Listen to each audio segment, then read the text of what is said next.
Hey guys, welcome to my new video.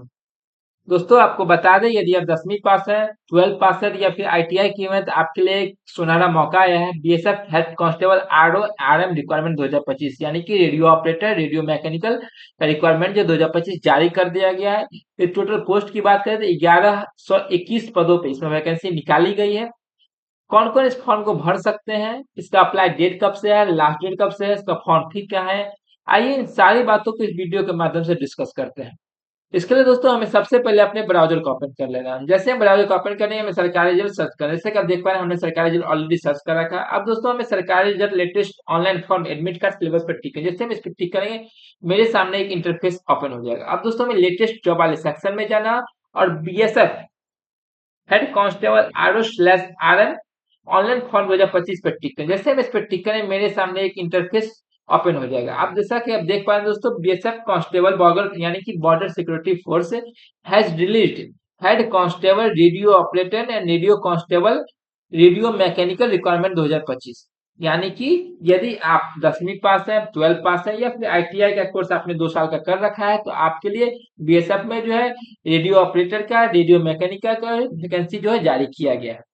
यदि दोस्तों हम इसकी एप्लीकेशन यानी कि अप्लाई डेट की बात करें तो 24 अगस्त 2025 से इसका वैकेंसी जारी किया गया और 23 सितंबर 2025 इसका लास्ट डेट है। जब दोस्तों हम इसका एग्जाम फी पेमेंट करने की बात करें तो 23 सितंबर 2025 इसका लास्ट डेट है। अभी दोस्तों एग्जाम डेट और एडमिट कार्ड का कोई नोटिफिकेशन नहीं आया है।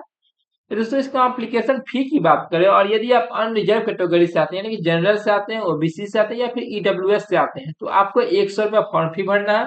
और यदि आप एससी एसटी के कैंडिडेट हैं तो आपको इसका कोई फॉर्म फी नहीं पेड करना है, या फिर आप किसी फीमेल कैंडिडेट हैं तो आपको इस फॉर्म के लिए कोई फी अप्लाई करने की जरूरत नहीं है।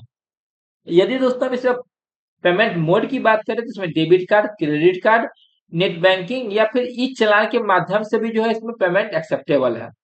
दोस्तों इसमें एज क्राइटेरिया की बात करें तो इसका मिनिमम एज जो है 18 साल रखा गया और मैक्सिमम एज जो है 30 वर्ष रखा गया है। और नीचे दोस्तों एज रिलैक्सेशन की बात करें तो बताया जा रहा है एज रिलैक्सेशन एक्स्ट्रा एज पर border security force BSF constable RO RM requirement 2025 यानी कि जो इसका रूल रेगुलेशन जारी किया गया होगा उसके अकॉर्डिंग इसमें कुछ आपको एज रिलैक्सेशन दिया जा सकता है। यदि दोस्तों इसमें वैकेंसी की बात करें तो पोस्ट नेम जो है हेड कांस्टेबल आरओ यानी कि रेडियो ऑपरेटर और हेड कांस्टेबल आरएम यानी कि रेडियो मैकेनिकल का जो है इसमें बहाली निकाली गई है।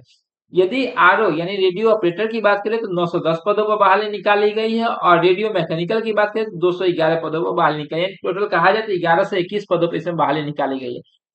कौन कौन इस फॉर्म को भर सकते हैं तो बताया जा रहा है candidate must have passed 10th और equivalent along with A 12 years ITI in radio television electronic computer operator and programming assistant. यानी कि यदि आप 10वीं पास आउट हैं, साथ में आपने आईटीआई कर रखा है मैकेनिकल से या फिर तो आप इस फॉर्म को भर सकते हैं। साथ में यदि आप 12 पास आउट हैं, यदि फिजिक्स से, केमिस्ट्री से और या फिर मैथमेटिक्स से, तो और आर ऑल्सो एलिजिबल यानी कि यदि 10वीं पास आउट है, 12वीं पास आउट है या फिर साथ में आईटीआई कर रखा है तो आप इस फॉर्म को भरने के लिए एलिजिबल हैं। यदि दोस्तों इस फॉर्म के हम रिक्वायरमेंट की बात करें, कौन कौन कैसे कैसे इस फॉर्म को भरना है तो उसकी बात करें तो बताया जा रहा है candidate read the notification before apply the requirement application form in latest job section kindly check the and collect all the documents eligibility यानी कि ID proof, address details, ETC, photo sign यानी कि जो इसका बेसिक डिटेल्स दोस्तों जो इसमें basic requirement होती है इसमें डॉक्यूमेंट का, वो सारे डॉक्यूमेंट्स इसमें आपको फॉर्म फिलअप करना है। ये दोस्तों इसमें कुछ हम अगर इसके ऑफिशियल नोटिफिकेशन की बात करें तो उसके लिए जैसा कि आप देख पा रहे हैं दोस्तों, इसमें पे स्केल की बात यदि करें तो इसमें पे स्केल रखा गया 25,500 से लेके 81,100 तक, जो कि दोस्तों 7th पे कमीशन के अकॉर्डिंग इसका जो है रखा गया है। वैकेंसी की बात करें तो इसमें दोस्तों रेडियो ऑपरेटर या फिर रेडियो मैकेनिकल का जो है under reserve category, EWS, OBC, SC, ST में यानी टोटल कुल मिला के कहा जाए तो 65 पदों पर बहाली निकाली गई है। आरएम की बात करें यानी कि जो डायरेक्ट एंट्री वैकेंसी है उसके अकॉर्डिंग, जो आप लिस्ट के अकॉर्डिंग अपना इसके ऑफिशियल वेबसाइट पे जाके चेक कर सकते हैं। यदि इसमें दोस्तों कुछ हम अलग की बात करें, इसमें 4 फेज में दोस्तों इसका एग्जाम का जो है क्राइटेरिया जो है इसमें कंप्लीट हो। जैसे फर्स्ट पेड की बात करें तो बताया जा रहा है PST and paid through RFID. Second phase की बात करें तो सीबीटी यानी कंप्यूटर बेस्ड एग्जाम आपका रहेगा। थर्ड फेज की हम बात करते हैं तो यहाँ पे दोस्तों बताया जा रहा है थर्ड फेज में जो आपका डॉक्यूमेंट वेरिफिकेशन होगा। और यदि फोर्थ फेज की बात करें हम, तो इसमें बताया जा रहा है आपका फाइनल रिजल्ट जो है इसमें जारी किया जाएगा। यदि दोस्तों हम कुछ नीचे आते हैं और इसके लिए हम कुछ और ऑफिशियल नोटिफिकेशन की बात करें, इसमें एलिजिबिलिटी जो बताया गया है, यदि आप रेडियो ऑपरेटर का वैकेंसी फिलअप करें तो बताया जा रहा है पास इन इंटरमीडिएट और 12 स्टैंडर्ड और equivalent with physics chemistry and mathematics from a recognised board और यूनिवर्सिटी और institution as a regular student with aggregate 60% mark in physics chemistry and math subject. यानी कहने का मतलब ये है, यदि आप रेडियो ऑपरेटर का पोस्ट पे वैकेंसी अप्लाई करते हैं तो आपको 10+2 पास आउट होनी चाहिए, जिसमें कि सब्जेक्ट आपका फिजिक्स केमिस्ट्री मैथ होनी चाहिए और आपका जो मार्क आपने ऑब्टेन किया वो 60% होना चाहिए। या फिर मैट्रिकुलेशन और equivalent from a recognised board 2 years industrial training, यानी कि या तो 10वीं पास आउट हो, साथ में आपका 2 साल का आईटीआई का कोर्स आपने कर रखा हो।